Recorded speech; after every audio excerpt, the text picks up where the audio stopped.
সবাই যখন আপনার দিক থেকে মুখ ফিরিয়ে নেয়, যখন কোনো আড্ডায় আপনার জায়গা হয় না, কিংবা কোনো গুরুত্বপূর্ণ জায়গায় আপনাকে অযোগ্য বলে সরিয়ে দেওয়া হয়, তখন কেমন লাগে? খুব একা লাগে, তাই না? মনে হয় বুকের ভেতরে এক বিশাল শূন্যতা। কিন্তু আপনি কি জানেন, সাইকোলজি বলছে এই রিজেকশন বা প্রত্যাখ্যানই পৃথিবীর সবচেয়ে শক্তিশালী জ্বালানি। যখন সমাজ আপনাকে রিজেক্ট করে, আপনার ব্রেন তখন সার্ভাইভাল মোডে চলে যায়, আর যারা মেরুদণ্ডহীন তারা তখন কাঁদে। কিন্তু আপনি যদি স্বাধীনচেতা হন, তবে ওই একা থাকার মুহূর্তগুলোতেই আপনার ভেতরে জন্ম নেয় সৃজনশীলতার এক আগ্নেয়গিরি।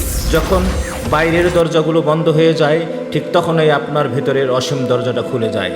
যারা আপনাকে অ্যাকসেপ্ট করেনি, তারা আসলে আপনাকে আপনার নিজের মুখোমুখি দাঁড় করিয়ে দিয়েছে। আপনার সেই যন্ত্রণা শব্দ হয়ে ঝরবে, তুলির আঁচড় হয়ে উঠবে, অথবা এমন কোনো আইডিয়া জন্ম দেবে যা বিশ্ব আগে কখনো দেখেনি। মনে রাখবেন, হীরা তখনই উজ্জ্বল হয় যখন তার উপরে প্রচণ্ড চাপ দেওয়া হয়। সিংহের কোনো সমাজ থাকে না, সে একাই রাজা। আজ যারা আপনাকে এড়িয়ে যাচ্ছে, কাল তারাই আপনার সাথে সেলফি নিতে লাইন দেবে। তাই আজ থেকে রিজেকশনকে ভয় নয়, আলিঙ্গন করুন। যারা আপনাকে সরিয়ে দিয়েছে তাদের ধন্যবাদ দিন, কারণ তারা না থাকলে আপনি কোনোদিনও নিজের এই বিস্ফোরক রূপটা দেখতে পেতেন না। রিজেকশন মানে হেরে যাওয়া নয়, এটা প্রকৃতি আপনাকে বলছে যাদের সাথে তুমি ছিলে তারা তোমার যোগ্য নয়।